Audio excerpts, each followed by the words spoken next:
चलिए प्रिय विद्यार्थियों, आज के इस सेशन को करते हैं हम लोग स्टार्ट और बनाते हैं इसे खास, क्योंकि ये पेपर जो एडिशंस बहुत ही मोस्ट इम्पॉर्टेंट है और ऐसे जो पेपर है बहुत ही विरले से मिलते हैं। देखिए 2015 यानी 2015 सन का ये सामान्य हिंदी का बहुत ही महत्वपूर्ण पेपर एडिशंस। जब यहाँ पर देखिए प्रथम प्रश्न पत्र, द्वितीय प्रश्न पत्र, इस तरीके से आपका जब पेपर होता था तो, लेकिन पेपर बहुत ही मोस्ट इम्पॉर्टेंट है। 2015 के प्रश्नों को देखिए किस तरीके से 2016, 17, 18, 19, 20, 21, 22 में वो आपके एग्जाम में देखने को मिल रहे हैं, और 23 में भी निश्चित तौर पर 23 में भी मिले, और आपके अब 24 में भी मिलने वाले हैं। तो इन प्रश्नों की सीरीज को ध्यान से देखिए और बहुत ही मोस्ट इंपॉर्टेंट ये प्रश्न है। ओरिजिनल पेपर का डिस्कशन किया जाए एडिशन, और ये 2015 का पेपर एडिशन, ठीक है ना। सामान्य हिंदी कौन सा पेपर, सन 2015 की बात हो रही है, बहुत ही मोस्ट इंपॉर्टेंट है।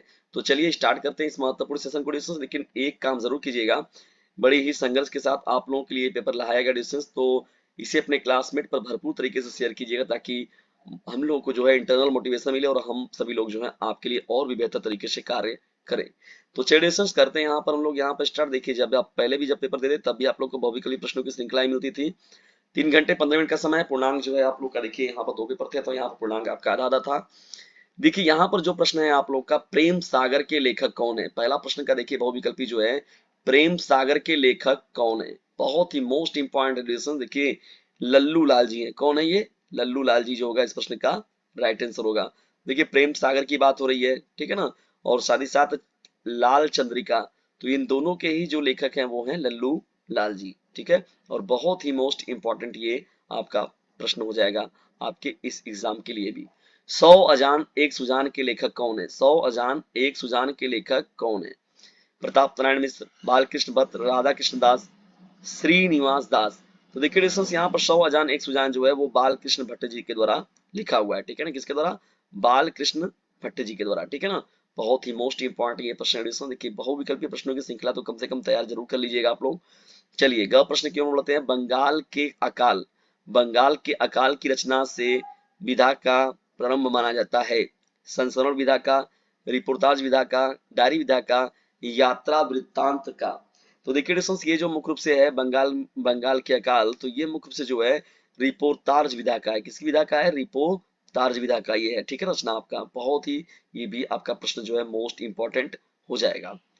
ग देखिए प्रश्न क्या है आप लोग का, धरती गाती है के लेखक कौन है।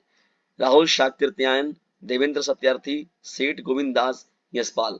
तो देखिए डिस्टेंस यहाँ पर जो होगा ये देवेंद्र सत्यार्थी जी का हो जाएगा, ठीक है ना। तो इसके जो लेखक हैं कौन हो जाएंगे, सत्यार्थी जी, ठीक है। और इसका जो प्रकाशन हुआ था 1948 में हुआ था, ठीक है ना। बहुत ही ये प्रश्न भी आपका जो होगा मोस्ट इंपॉर्टेंट प्रश्नों में एक रहेगा। नदी के द्वीप किस विधा की रचना है। लेकिन नदी का जो द्वीप एडिशंस, ये मुख्य रूप से अगर देखा जाए तो ये उपन्यास है, क्या है, महत्वपूर्ण उपन्यास है। और ये अज्ञे जी का है, किसका है, ये जो नदी के द्वीप जो उपन्यास है, ये दूसरा उपन्यास था किसका, अज्ञे जी का। जिनका पूरा नाम जो था, क्या नाम था पूरा इनका नाम, सचिदानंद हीरानंद वात्स्यायन अज्ञे, ठीक है ना, जिन्हें हम लोग शॉर्ट फॉर्म में अज्ञे नाम जानते थे, और सचिदानंद हीरानंद वात्स्यायन इनका पूरा नाम था। देखिए अगर देखा जाए यहाँ पर नदी के द्वीप में, तो इसके जो उपन्यास के मुख्य जो पात्र थे, भुवन, रेखा, गौरा और चंद्रमाधव, ठीक है ना, ये मुख्य रूप से जो थे इसके क्या थे, जो उपन्यास के मुख्य पात्र हो जाएंगे। चलिए आगे बढ़ते हैं हम लोग। यहाँ पर देखिए हिंदी गद्य का आपका 5 प्रश्न समाप्त हुआ जब, तो अब यहाँ पर बढ़ते हैं हम लोग जब सेकंड प्रश्न की ओर। देखिए यहाँ काव्य का महत्वपूर्ण प्रश्न, हिंदी का प्रथम कवि माना जाता है। देखिए हिंदी का प्रथम कवि की बात हो रही है, तो यहाँ पर सरहपा का नाम सबसे पहले आता है, सरहपा का, ठीक है ना। तो ये आपका राइट हो जाएगा। देखिए काव्य में दोहों और देखा जाए छंदों की शैली को देखिए इन्होंने महत्वपूर्ण रूप से प्रसिद्ध यूज किया हुआ था, और हिंदी के प्रथम कवि के रूप में जो है सरहपा जी का नाम लिया जाता है, जो 8वीं शताब्दी में ये हुए थे, ठीक है दोस्तों। तो ये बहुत ही आपका मोस्ट इंपॉर्टेंट प्रश्न रहेगा। चलिए आगे बढ़ते हैं हम लोग। यहाँ पर तार सप्तक का प्रकाशन वर्ष क्या था। तो देखिए 1943 जो होगा इस प्रश्न का राइट आंसर हो जाएगा ना। तार सप्तक का प्रकाशन जो था भारतीय ज्ञानपीठ द्वारा जो था, कब किया गया था, सन 1943 में। और इसमें देखिए सचिदानंद हीरानंद वात्स्यायन अज्ञे जी जो है उन्होंने अपनी महत्वपूर्ण भूमिका निभाई हुई थी। जब आगे बढ़ते हैं देखिए प्रश्नों की श्रृंखला में हम लोग यहाँ पर ग प्रश्न की ओर। तो भारत भारती के रचनाकार कौन है, भारत भारती के रचनाकार कौन है। तो देखिए भारत भारती जो एडिशन बहुत ही महत्वपूर्ण रचना है, और मैथिली शरण गुप्त जी की ये रचना है। और देखिए ये राष्ट्रकवि के रूप में है, ये तो आप जानते ही हैं। देखिए भारत भारती जैसी रचनाओं की वजह से ही इन्हें क्या किया गया, राष्ट्रकवि के रूप में इनको सम्मानित किया गया, मैथिली शरण गुप्त जी को, ठीक है ना। और ये 1912 से 1913 में ये इनकी जो ये काव्य कृति मुख्य रूप से लिखी हुई काव्य कृति है जिसका नाम है भारत भारती। और स्वदेश प्रेम की बात इसमें देखिए दिखाया गया है भारत भारती की रचना में, ठीक है। इसीलिए देखिए एडिसंस को जो इनको जो है वो राष्ट्र कवि के रूप में सम्मानित किया जाता है, ठीक है ना। बहुत ये मोस्ट इंपॉर्टेंट इंफॉर्मेशन जो था आप लोग को दिया गया। चिदम्बरा के रचनाकार कौन एडिशन, देखिए चिदम्बरा की बात हो रही है तो ये जो हो जाएंगे आपका कौन, सुमित्रानंदन पंत जी हो जाएंगे। कौन हो जाएंगे, सुमित्रानंदन पंत। तो चिदम्बरा के रचनाकार कौन हो जाएंगे, सुमित्रानंदन पंत।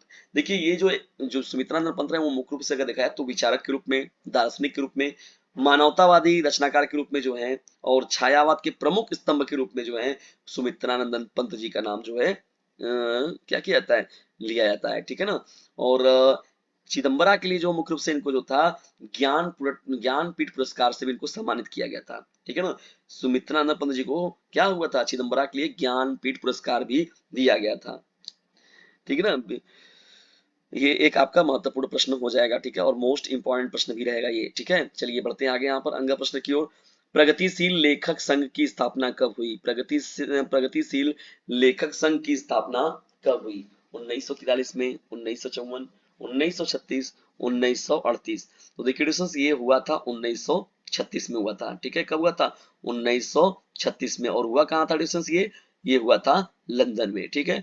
प्रगतिशील लेखक संघ की जो स्थापना हुई थी कब हुई थी, वो हुई थी 1936 में, और लंदन में हुआ था, ठीक है ना। और इसके जो प्रणेता थे वो कौन थे, सज्जाद जहीर थे। कौन थे, सज्जाद जहीर, ठीक है। तो ये बहुत ही महत्वपूर्ण प्रश्न हो जाएगा आप लोगों का, और इंपॉर्टेंट प्रश्न रहेगा। देखिए 1935 में जो के अंत में अगर देखा जाए तो लंदन से अपनी शिक्षा समाप्त करके सज्जाद जहीर जो थे वो कहाँ लौटे थे, भारत लौटे थे। प्रगतिशील लेखक संघ की इन्होंने पिलाकर यहाँ स्थापना की, ठीक है। ये प्रश्न भी आपका इंपॉर्टेंट रहेगा। देखिए ये संदर्भ सहित व्याख्या आपका सन 2015 में ये आया हुआ था ना, तो इस प्रेरणा को भी देख लीजिएगा आप लोग, अच्छे से तैयार कर लीजिएगा ना। थोड़ा ये जो खींचने वगैरह में फोटो जो पीडीएफ बनाने में देखिए यहाँ पर व्हाइट प्ले ब्लू ये येलो पेज जो है देखिए वाइड भी हो गया आपका, इस पैरा को भी देख लीजिएगा। शुक्ति का देखिए संदर्भ सहित व्याख्या लिखना है। परदेसी वस्तु और परदेसी भाषा का भरोसा मत करो। आचरण भी हिमालय की तरह एक उच्च कलश वाला मंदिर है। व्यक्ति के लिए घुमक्कड़ी से बढ़कर कोई नगद धर्म नहीं, ठीक है। ये हो जाएगा आपका। देखिए यहाँ पर अवतरणों का संदर्भ सहित व्याख्या करना है ना। हेरत हेरत हे सकी रहा कभी रिहाई, देख लीजिएगा इसको ध्यान से। और यहाँ पर देखिए ये है। और यहाँ पर जब आगे बढ़ते हैं हम लोग आप सभी लोगों के बीच में लेकर, तो सुक्तियों के बारे में देखिए वहां, जिन मानिस तय देवता करत न लागी बार। देखिए दूसरा क्या है, पक्षी पर छीने ऐसे परे पर छीने वीर, तेरी बर छीने पर भी छीने हैं खनल के, ठीक है। तो इस तरीके से आप लोग किसी एक आप लोग को लिखना है। अब देखिए लेखक का जीवन परिचय देना है। यहाँ पर साहित्यिक परिचय देते हुए देखिए सरदार पुरुष सिंह का है, वासुदेव सरल अग्रवाल जी का है, और मोहन राकेश जी का है। बताइए क्या आज के समय में क्या वासुदेव सरल अग्रवाल जी इंपॉर्टेंट नहीं है, निश्चित तौर पर इंपॉर्टेंट है, बार बार पूछा जाने वाला प्रश्न। तो ये सभी चीजें देखिए रिसर्च आप 2015 का मैं पेपर आप लोग को दिखा रहा हूँ, लेकिन आप लोग को लगेगा कि जैसे ये अभी आपके 2024 के पेपर में ये आने वाला, फिर देखिए पेपर वैसे ही मिलेगा। अगर आप एक साल 2 साल 3 साल का पेपर देख लेते रिसर्च तो आपको डर ही निकल जाएगा बोर्ड का आपके दिमाग से एकदम, ठीक है। गोस्वामी तुलसीदास, जयशंकर प्रसाद जी और महादेवी वर्मा जी, ठीक है। तो ये आपका काव्यांश की तरफ से हो जाएंगे। देखिए कहानी में भी आप जानते हैं कि जो बहादुर हो गया, ठीक है ना, बहादुर वाली जो कहानी है यहाँ पर, ये जो आकाशदीप त्रोत्रा लाठी और बहादुर, तो ये बहुत ही महत्वपूर्ण है। स्वपठित नाटक देखिए यहाँ पर है। स्वपठित नाटक के आधार पर किसी एक का जो है लिखना है। यहाँ पर आन कमान, शूतपुत्र की बात हो गई ना, राजमुकुट की बात हो गई, गरुड़ध्वज की। अब देखिए स्वपठित खंड काव्य के आधार पर देखा जाए तो किसी एक खंड काव्य के बारे में लिखना है। मुक्ति यज्ञ की बात हो गई। जो जिले में ये आपके अपने जिले वाइज जो है, ये अपने जिले वाइज आप तैयार कर लीजिएगा। इसको वीडियो को मैंने बकायदे अच्छे से बताया हुआ भी है कि किस जिले के लिए आपका कौन सा जो है मोस्ट इंपॉर्टेंट रहेगा, ठीक है ना। तो जिले वाइज जो है अपने जिले का देख लीजिए और उसको अच्छे से तैयार कर लीजिएगा आप सभी लोग कि कौन सा खंड काव्य किस जिले का है, ठीक है। इस पर मैंने वीडियोस आप लोग को दे रखा है ऑलरेडी, उस पूरे को अच्छे से पेपर को तैयार करके जाइएगा। तो 2015 का ये बहुत ही जटिलता से पेपर आप लोग के लिए लाया गया डिस्टेंस, ये महत्वपूर्ण पेपर आप लोग कैसा लगा कमेंट बॉक्स में जरूर बताइएगा। और यदि वीडियो थोड़ा सा भी हेल्पफुल लगा हो तो इसे अपने क्लासमेट पर शेयर जरूर कीजिएगा। जल्द ही मिलते हैं किसी अन्य वीडियो में किसी अन्य टॉपिक के साथ, तब तक के लिए टेक केयर, गुड बाय, जय हिंद जय भारत। लेकिन एक काम जरूर कीजिएगा, इसे अपने क्लासमेट पर शेयर जरूर कीजिएगा। Thanks for watching this video.